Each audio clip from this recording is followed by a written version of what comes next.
સારામાં સારી વિકાસની ડિલિવરી કરી રહ્યું છે. વડોદરા છે સાચા અર્થમાં મને કહેતા આનંદ થાય કે આ બોર્ડ નાગરિકોમાં આશા આકાંક્ષાનો સંચાર કરી શક્યું છે અને આથી નાગરિકોની ડિમાન્ડ પણ વધતી જાય છે.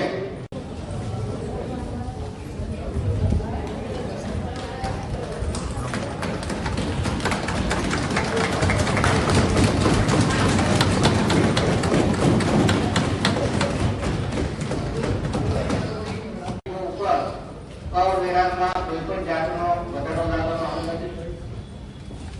જે લાગતો છે એમાં પણ કોઈ જાતનો વધારો સૂચવવામાં આવ્યો નથી. ફક્ત એક લાગતમાં ઘટાડો કરવામાં આવ્યો છે. જે એલોપેથીની વેક્સિન હતી તેનો દર 500 રૂપિયા હતો, એ ઘટાડી નાગરિકની સુવિધા માટે 300 રૂપિયા કરવામાં આવ્યો. 10 માર્ચ 2021 થી આ બોર્ડની શરૂઆત થઈ અને 10 માર્ચ 2026 ના રોજ 5 વર્ષ પૂર્ણ થતા આ બોર્ડ પૂરું થશે.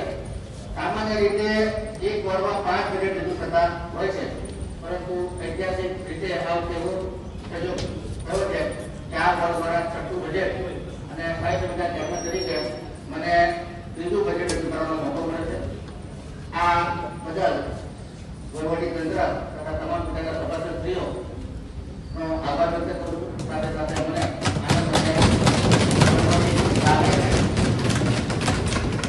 અનુમતિથી 25-26 નો વિવેક બજેટ અને 26-27 નો રાત બજેટ આપની પરમિશનથી સભા સમક્ષ રજૂ કરું છું. જીપીએમસી એક્ટ કલમ 55 પ્રમાણે